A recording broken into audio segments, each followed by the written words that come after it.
Hi, I'm Steve Barlow. This is the Humanised Workforce Future You podcast video, where we're talking about perceptions of the future, issues that we need to be aware of, and their role in a rapidly changing work and life environment. Hi, I'm Craig Saffin. The Humanised Workforce Future You podcast series is focused on the key factors evolving to create a more humanised workforce and how people from all walks of life are creating their future selves. Welcome to the Humanised Workforce Future You podcast. I'm Steve Barlow, and as always, I'm joined by Craig Saffin. So how are you today, Craig? I'm very excited, Steve. We've got a very interesting guest today, and this is episode 99 of the Humanised Workforce Future You podcast. So it's a very significant for us. So one before 100. So who have we got today? So today we've got Sam Shetty. So welcome, Sam. Sam's joining us from Sydney, I think. Is that right? That's Sam? right, Steve. Yeah, thanks for having me on board. Yep. Yeah, no, that's great. So do you want to tell us a little bit about what you do, the kind of work you're involved in, and a little bit about your background and story?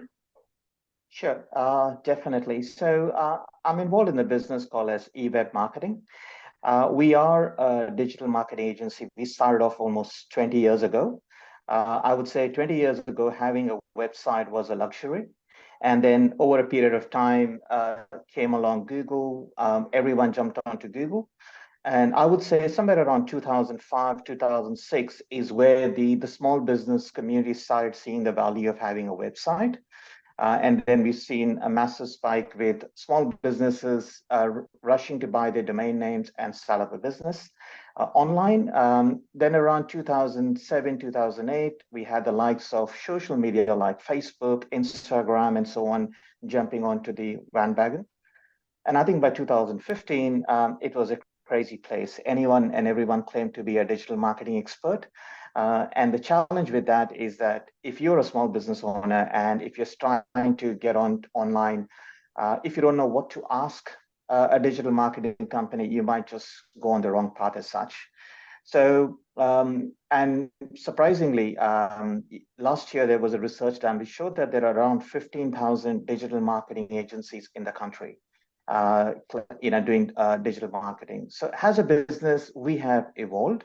So all along, up until maybe 2014 to 2015, we were trying to outsmart Google by helping people to rank high on Google and so on. But then we realized that that's a very difficult game to win.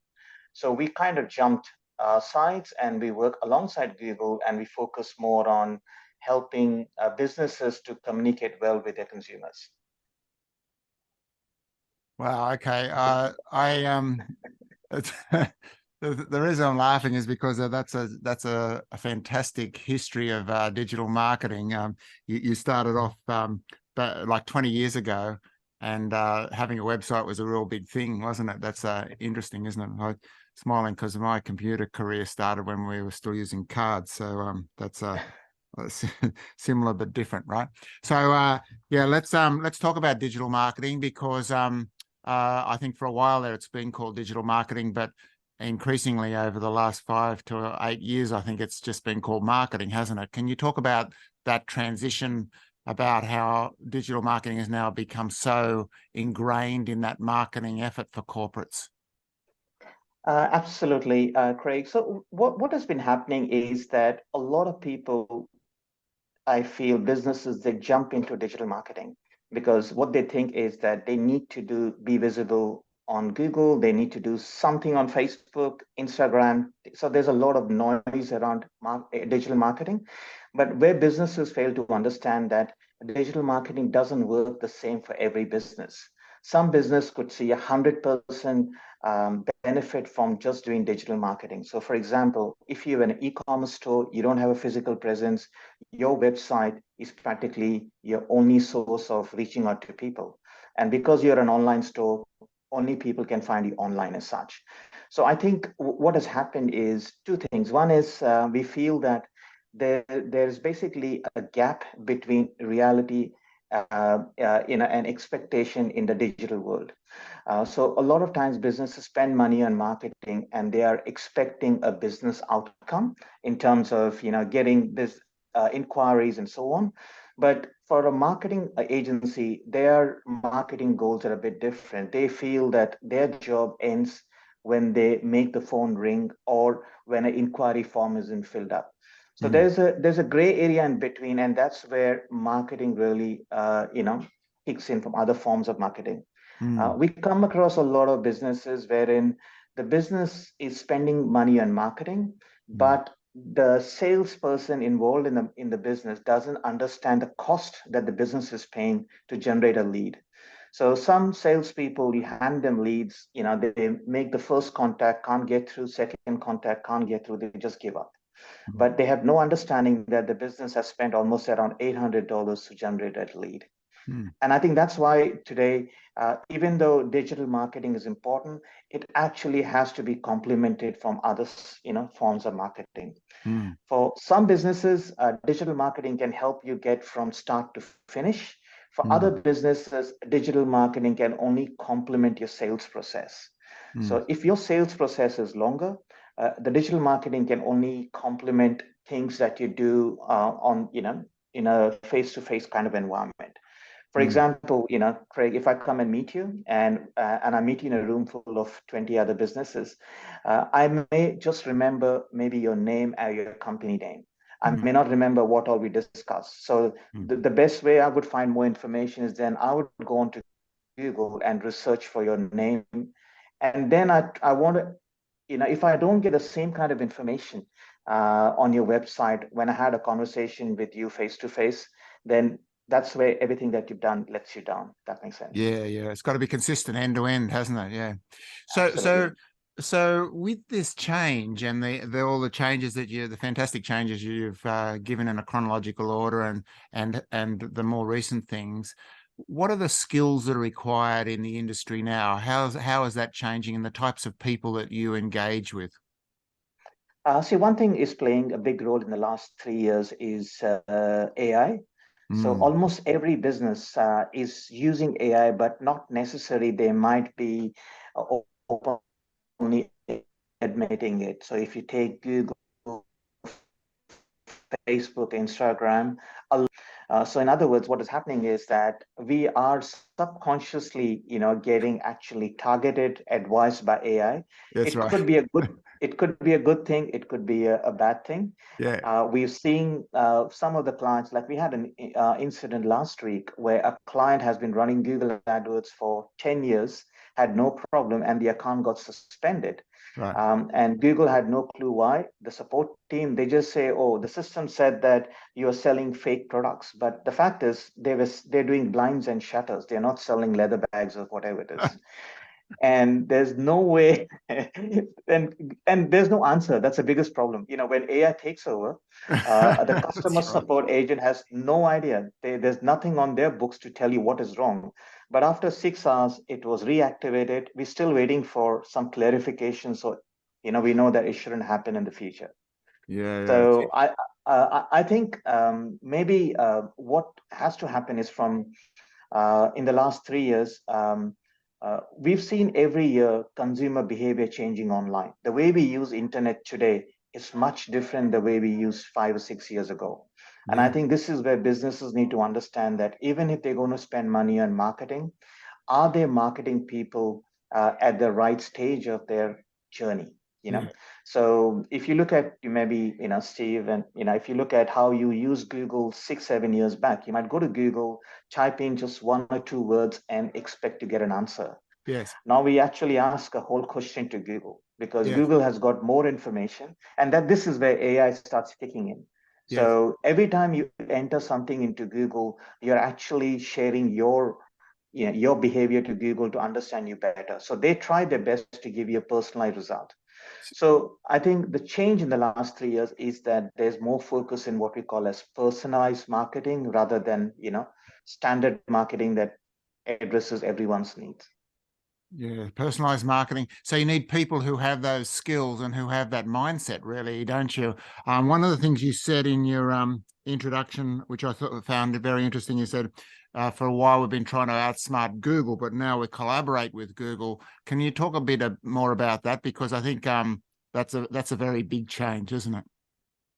Absolutely. So, see, what happens is that if I go back in time, when we used to do things like search engine optimization, we Mm, always focused on saying, okay, how do we get Google's attention? How mm, do we make sure that the Google identifies this website is good for this particular keyword? But what we have now realized is that even though we might do in all the effort, end of the day, Google is looking not at what we do, it's looking at their consumer behavior. So, mm, in other words, if 100 people go to your website in the last 2 weeks, and if they spend less than 3 or 4 seconds on your website, then Google assumes that the user experience on that website is not really good. So they should not actually, give any value for all the SEO work this particular website has done because the user experience is bad. So I think the fundamental shift, what we've done is we've walked away from trying to convince Google to rather looking at what will be helping the consumer. And that indirectly Google also gives value to. yeah, okay. Yeah, that's very interesting. So the clients, your clients, you've got them in the past you had them focused on Google, and Google was focused on the consumer. But now everyone's focused on the consumer, and you're trying to work out how to collaborate. So it's a very big change, isn't it? I wanted to ask you about your ecosystem, because one of the interesting things in our previous discussions is about how you've set up this ecosystem of experts around you that your clients can access, and it's sort of like a service that you provide to your clients and your contacts. Can you talk a little bit about that and the value that it brings to your clients?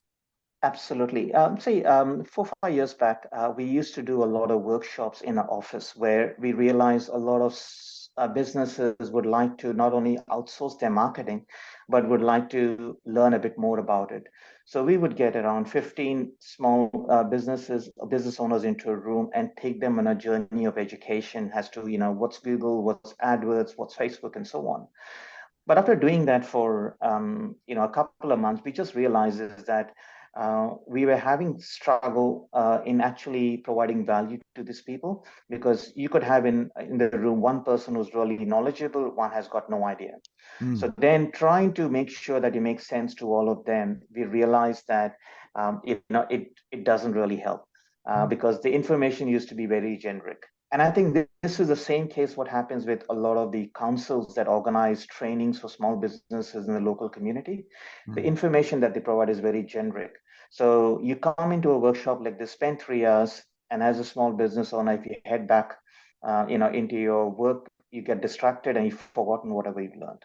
mm. So what we thought is I came up with an idea is rather than having this group thing, why don't I set up a panel of experts? So Yes. it's like, it's literally like going to a doctor, which has got a multi-facility where you could say, I need to speak to someone who can help me with, whether it's my physio or whatever it is. So, and the other challenge in the digital marketing agency industry is that we don't have a physical product. So when someone Yeah. comes to us and engages us, it's basically how well the service has been presented or how convincing the person is. Yes. So and more importantly, most digital marketing agencies put in a lot of effort to acquire a customer. So they would definitely have a 3 or 6 months commitment, Yes. and then businesses get stuck into it. So we looked at all the challenges businesses had, and we came up with a model called as Growth Clinic, wherein got a panel of around 15 different experts, and not necessarily they're part of our business, but we all have us. They're in the industry, and we have a common cause of helping small business owners. So Mm, the idea is it's like a combination of marketing on demand, yeah. where you book in a workshop with one of the experts. You walk away with practical knowledge, Mm, which you can implement on your business rather than general knowledge about Google, Facebook, and so on. mm. And this way, we're able to help smaller businesses who would like to invest their time in learning about it so they can manage it on their own. It's a fascinating concept, I Yep. think, especially for SMEs. One of the things that I'm noticing is this trend in the marketplace, so that some very, very experienced people are now available to SMEs that weren't in the past. They're only available to large companies. And now this type of service you're doing seems to me that these skills and this experience and depth of knowledge is now available to SMEs.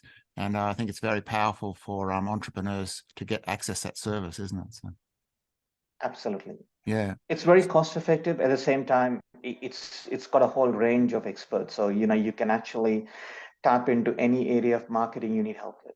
Yeah, it's very interesting. They're usually only available to the large, the ASX 200 or something, and now you can do it as Businesses, an that's SME. right. It's quite interesting change. Another discussion we had off camera was about how difficult it is to get talent in your space. Can you talk a little bit about that and what you're doing to mitigate that problem?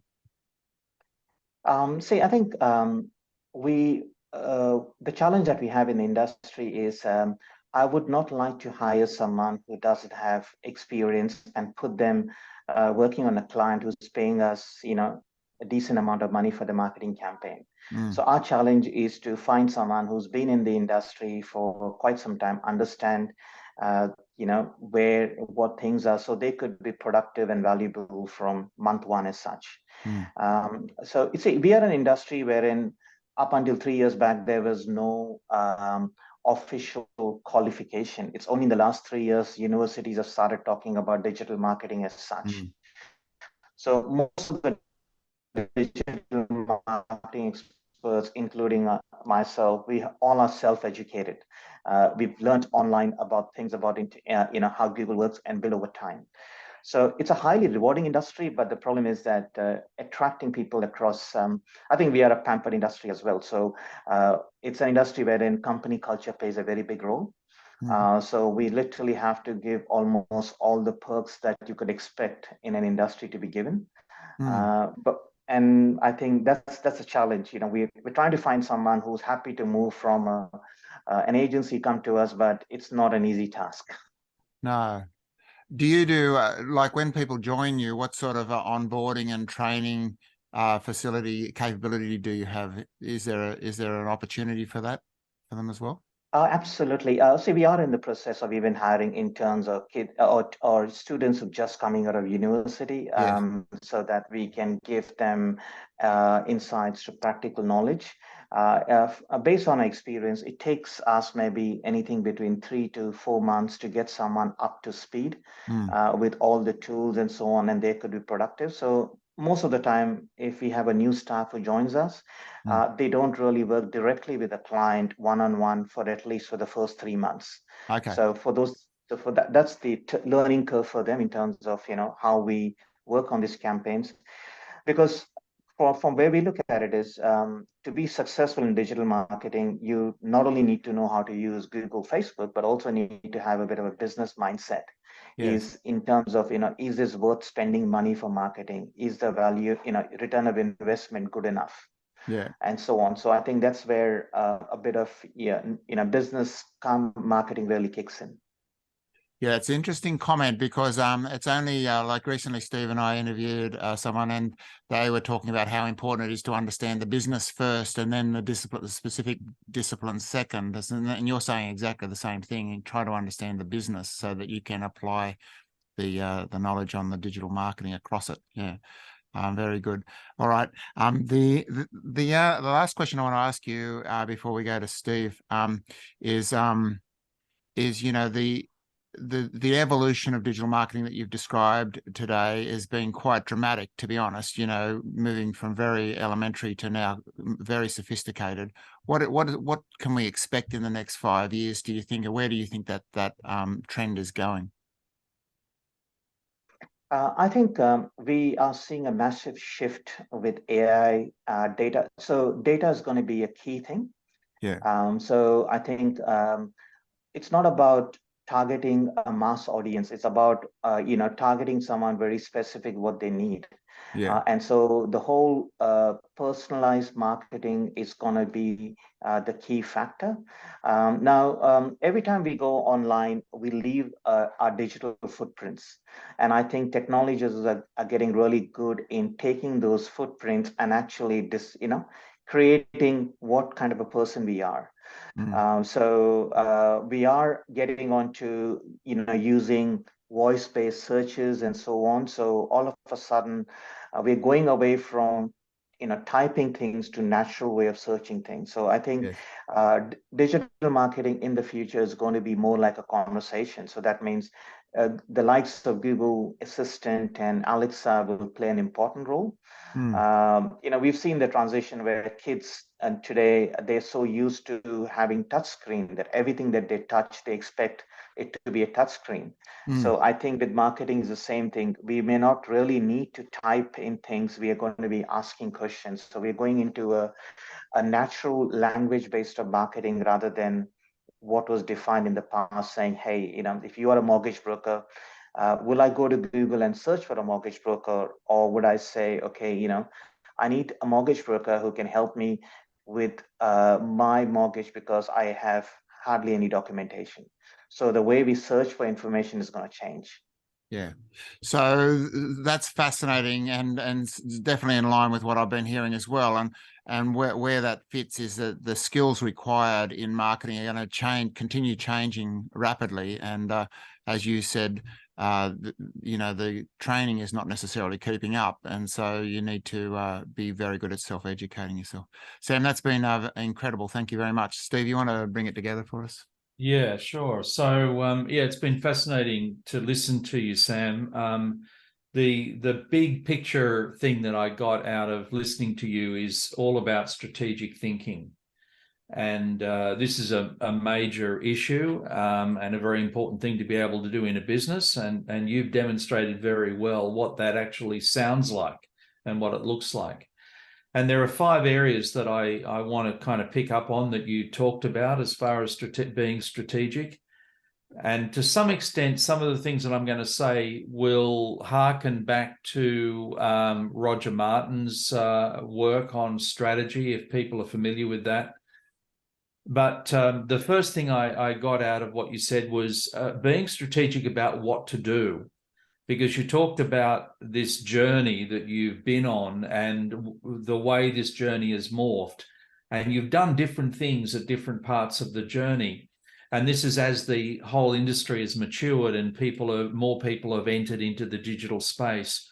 And you talked about at the beginning, it was sort of like trying to outsmart Google, trying to position things that made it more favorable for Google to reward you for what you're doing. But then you came to realize that a more important thing is to be able to communicate well with your customers and to do this in a more natural kind of a way. So it's about reading the signs. It's about seeing the trends. It's about being aware and picking up on the vibe of what's going on and thinking about what should we do to best reflect what's going on in the marketplace at the moment. The second thing is being strategic about knowing where to play. And that's using Martin's language. But you talked about digital marketing doesn't work the same for every business. For some businesses, it'll be completely perfect match. And for other business, it'll just be a way of complementing other types of approaches and a sales process.